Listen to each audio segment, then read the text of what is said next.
Tesla looked at me with those intense, haunted eyes and said, "Edison didn't just steal my inventions, he stole my billions."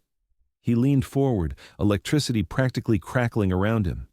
"Every light bulb you flip, every electric motor that runs, every power grid that lights up a city, that's my AC current system. Edison took credit, made the fortune, and left me to die penniless in a hotel room. But I'll tell you the real story of how the greatest inventor in history became the biggest business fool." Tonight, I'm sitting across from Nikola Tesla, the man who literally invented the modern world but died with less money than most people spend on dinner. The irony is staggering. We're surrounded by his inventions, powered by his discoveries, yet he never saw a cent from the trillion-dollar industries he created. "People think Edison was the great inventor," Tesla continued, his Serbian accent thick with emotion. "But Edison was a businessman first, inventor second. I was the opposite, pure scientist, terrible businessman. That fundamental difference cost me everything." The restaurant's lights flickered slightly, as if responding to his presence. Tesla noticed and smiled bitterly. "Even now, decades after my death, my inventions surround us. The AC electricity powering these lights, the wireless signals carrying information through the air, the rotating magnetic fields in every motor, all mine. Yet Edison's name is in history books as the inventor, while I'm remembered as the eccentric who talked to pigeons." "Tell me about the beginning," I said. "How did you first meet Edison?" Tesla's eyes grew distant. 1884. I arrived in New York with 4 cents in my pocket, a book of poetry and revolutionary designs for alternating current motors. I had a letter of introduction to Edison from Charles Batchelor that said, "I know 2 great men. One is you, the other is this young man." Edison hired me immediately. He was impressed by my knowledge, my ability to visualize complex electrical systems without blueprints. But he was also suspicious. His entire empire was built on direct current, DC electricity. My AC system threatened everything he'd built. The waiter brought our first course, but Tesla barely noticed the food. Edison gave me a challenge within weeks of hiring me.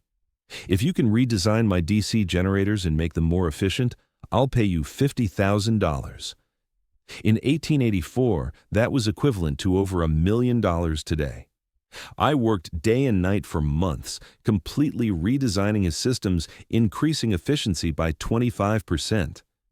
"And did he pay you?" Tesla's laugh was bitter. When I presented my improvements and asked for payment, Edison said, "Tesla, you don't understand our American humor." He refused to pay a single cent. That was my first lesson in American business. Promises mean nothing without contracts. I quit immediately and started my own company. But I made another crucial mistake. I trusted my business partners. They convinced me to sign over my patents for company stock, promising we'd all get rich together. Within months, they fired me and kept my patents. I spent the next year digging ditches for $2 a day, my engineering degree worthless. Tesla's hands trembled slightly as he recalled the humiliation. But my real breakthrough came in 1887 when I perfected the polyphase AC motor system. This wasn't just an improvement, it was a revolution. My system could transmit electricity efficiently over long distances, something Edison's DC could never do. DC was limited to about 1 mile before power loss made it useless. George Westinghouse understood the value immediately. In 1888, he bought my AC patents for $60,000, cash plus royalty payments of $2.50 per horsepower of electrical capacity sold. Those royalties should have made me the richest man in America. What happened to the royalties? Edison declared war. He launched what history calls the War of Currents, a vicious propaganda campaign to convince the public that AC electricity was dangerous. He held public demonstrations where he electrocuted animals with AC current, trying to prove my system was deadly. Tesla's voice filled with anger. He convinced New York State to use AC current for their new electric chair, hoping to associate my invention with death. He paid journalists to write horror stories about AC accidents. He even invented the term Westinghouse to mean death by electrocution. The campaign nearly destroyed Westinghouse financially. The lawsuits, the propaganda war, the political pressure, it was costing millions. In 1897, Westinghouse came to me, desperate. He said, "Tesla, I'm going bankrupt. The royalty payments are killing me. If we don't do something, Edison wins and your AC system dies with my company." So what did you do? Tesla looked down at his hands. "I made the biggest financial mistake in history. I tore up the royalty contract. Just like that, billions in future royalties gone. I did it to save my friend and to ensure AC electricity would power the world." How much did you lose? Conservative estimates put it at $12 billion in today's money. But that's just the direct royalties. When you consider that every electrical device, every power grid, every electric motor is based on my AC system, I essentially gave away ownership of the entire electrical age. The main course arrived, but Tesla pushed his food around absently. Edison's theft went beyond just business competition. He had spies in my laboratory stealing my research. My rotating magnetic field principle, the foundation of all modern motors, Edison's people copied it and filed patents before I could. When I demonstrated wireless power transmission in 1899, Edison's associates were in the audience taking notes. But the worst betrayal came during the 1893 World's Fair in Chicago. Westinghouse and I won the contract to illuminate the entire fair with AC electricity. 240,000 light bulbs, the most spectacular electrical display ever seen. It proved to the world that AC was safe and superior. Edison should have admitted defeat then. Instead, he hired thugs to sabotage our equipment. He spread rumors that our generators would explode. He even tried to get the Fair Commission to cancel our contract at the last minute. Tesla's eyes gleamed with a mixture of pride and pain. When those 240,000 bulbs lit up simultaneously, it was the moment that doomed Edison's DC system forever. The entire world could see that AC electricity was the future. But instead of sharing in that triumph, I watched Edison become even more vicious. How so? The Niagara Falls Power Project. Every engineer in the world knew that only AC current could harness Niagara's power and transmit it to Buffalo, 26 miles away. Edison knew this too, but he couldn't bear to admit my system was superior. He spent years lobbying against the AC system, proposing insane alternatives, compressed air transmission, high-voltage DC with multiple conversion stations. When the Niagara Commission finally chose AC in 1896, Edison launched his final assault. He convinced J.P. Morgan and other powerful financiers that I was unreliable, that my ideas were too advanced for practical application. He painted me as a mad scientist whose theories would bankrupt any investor foolish enough to fund them. Tesla's voice grew quieter, more introspective. That's when I realized the fundamental truth about invention and wealth. It's not enough to create something revolutionary. You must also control the narrative, the patents, the business relationships. Edison understood this. I didn't. My wireless power transmission experiments at Wardenclyffe were decades ahead of their time. I was literally creating the technology that would become Wi-Fi, cellular networks, wireless charging, technologies that generate trillions in revenue today. But when I tried to explain wireless power to investors, they couldn't understand it. Edison's propaganda had convinced them I was an impractical dreamer. J.P. Morgan, who initially funded Wardenclyffe, pulled his support when he realized he couldn't meter and charge for wireless electricity. Edison whispered in Morgan's ear, "Why fund Tesla's free energy when you can profit from my electrical monopoly?" Morgan chose guaranteed profits over revolutionary progress. The restaurant was nearly empty now, but Tesla seemed energized by telling his story.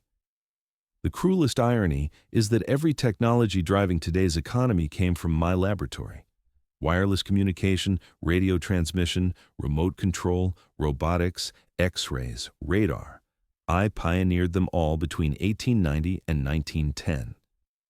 Yet while I was inventing the future, Edison was monetizing the present. He built General Electric into a massive corporation, securing government contracts, controlling patents, creating monopolies. By 1920, GE was worth billions while I was borrowing money for rent. What about your later inventions? Didn't they generate income? Tesla shook his head sadly. I kept making the same mistakes.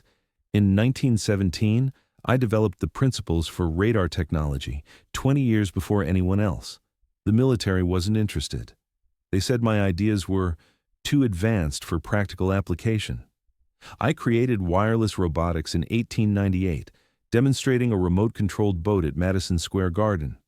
The audience thought it was magic, but no investor understood the commercial potential. Today, drone technology based on my principles generates hundreds of billions in revenue. Even my work with high-frequency currents led to medical applications, diathermy, X-ray technology, therapeutic treatments. I could have founded a medical device empire, but I was too focused on pure research to think about patents and profits. Did you ever try to reclaim your stolen inventions? I spent decades in patent litigation, but Edison had armies of lawyers and unlimited resources. I had brilliant ideas and empty pockets. In American courts, money speaks louder than genius. The most heartbreaking case was my wireless transmission patents. In 1943, 3 months after my death, the U.S. Supreme Court finally ruled that my patents predated Marconi's radio patents by years. I was vindicated, posthumously. All the wireless communication fortunes that could have been mine were acknowledged legally, but 40 years too late. Tesla paused, staring at the electric lights above us. You know what the ultimate tragedy is? I didn't just lose money. I lost the ability to fund further research. With Edison's billions, I could have developed wireless power transmission fully, created global communication networks, advanced medical technology by decades. Instead, Edison used his stolen wealth to suppress competing technologies, buying patents just to bury them, ensuring his electrical monopoly continued.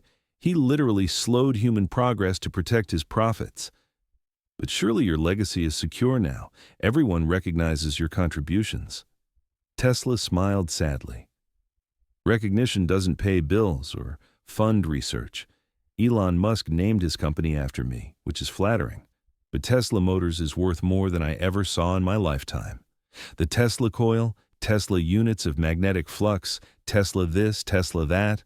My name is everywhere. But the Tesla fortune went to Edison. What would you do differently?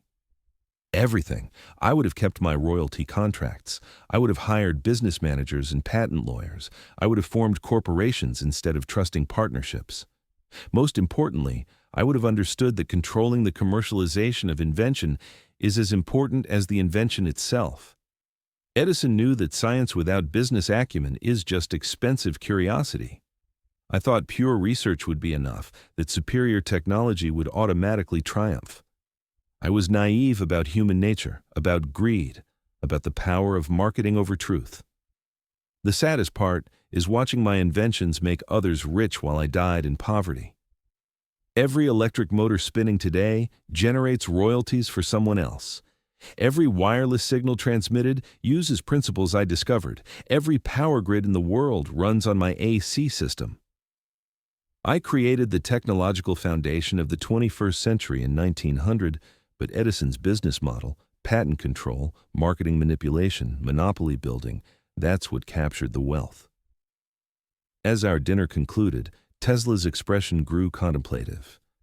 If I could send a message to young inventors today, it would be this: innovation without business strategy is philanthropy. I gave the world electricity, wireless communication, and modern technology, essentially donating trillions in value to humanity. Edison took my inventions and built an empire. I created revolutions and died with nothing. The difference wasn't intelligence or creativity. It was understanding that invention is only half the equation. The other half is monetization, and that's the half I never learned. But don't you think your pure motivation made you a better inventor? Perhaps, but imagine how much more I could have accomplished with Edison's resources. I could have funded 100 laboratories, employed thousands of researchers, accelerated human progress by generations. Instead, Edison used his stolen wealth to maintain technological monopolies, buying competing patents to suppress them, ensuring his inferior systems remained profitable longer than they should have.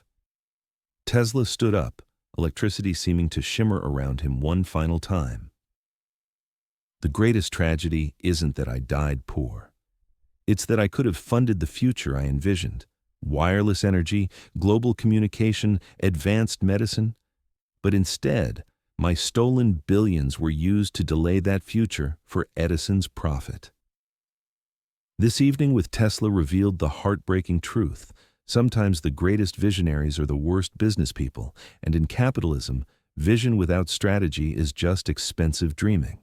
Don't forget to subscribe and check out the other videos to hear the most private dinner conversations where billionaires reveal their deepest secrets. Which part inspired you the most? Drop it in the comments. Let's figure out how to become billionaires together.